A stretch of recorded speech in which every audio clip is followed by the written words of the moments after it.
Good morning. Today's story in the New York Times that I have read so that you don't have to is that there is a deepening peril of disease as Trump cuts foreign aid.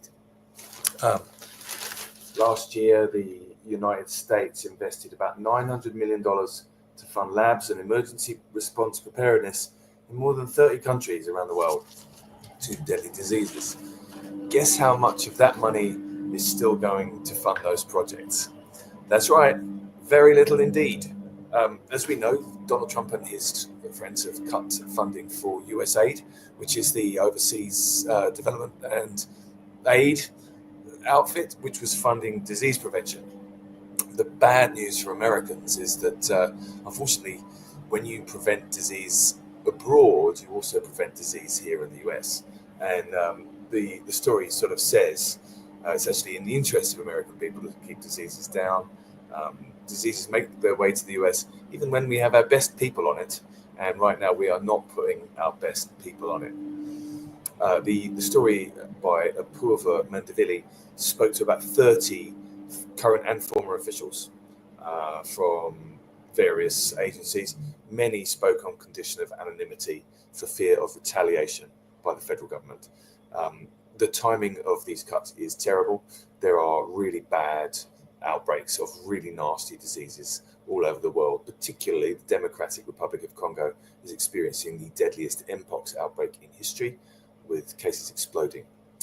The United States is also in the midst of a bird flu crisis. And separately, you may remember that a child died in a measles outbreak last week in Texas. This is a really sad, troubling story. And I have to say that it didn't get any better. When I continued reading over to page 12, I found out that there's not only the risk of disease, natural diseases that this could be causing, but also there is a fear of bioterrorism. That's a lovely, nice little word. Essentially, a lot of these diseases they're kept in samples in labs around the countries, and when they're not handled right, there's a risk that they could just kind of get out and hurt people. One of the people who ran the labs until recently helped people do the safe handling of these diseases. She's saying that in the future, other countries, including China, will know more about where risky pathogens are housed. She says to the New York Times, it feels very dangerous to me.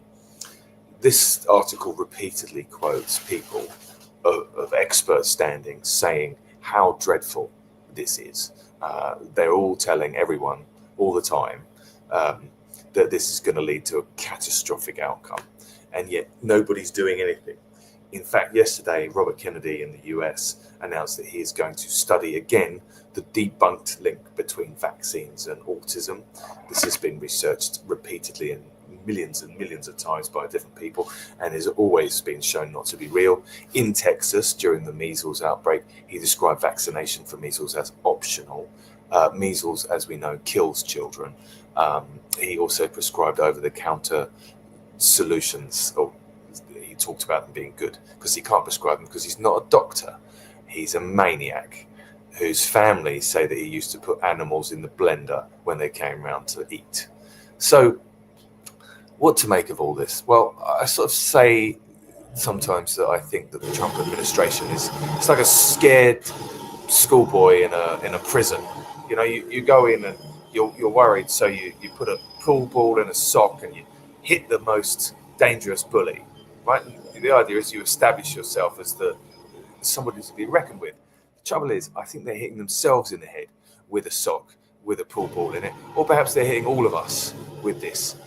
I don't like dengue fever. I don't like mpox. I don't like coronavirus. I don't want any of these things. I don't want to catch them. I also don't believe that researching autism is the link between vaccines and autism is a smart thing to do, when what's really going to happen is we're going to see many more kids die because they're unvaccinated. This is appalling. There is no other word for it. And it is only reasonable for the majority of us to be outraged by the Trump administration's shocking lack of care, consideration, and concern about these issues. All I can think is that they must have some sort of death wish. And I am very, very saddened by the news this morning. This is probably the most annoyed I've been reading the newspaper over recent weeks, and they're also digging up the street outside my apartment. So I wish you all a pleasant Monday.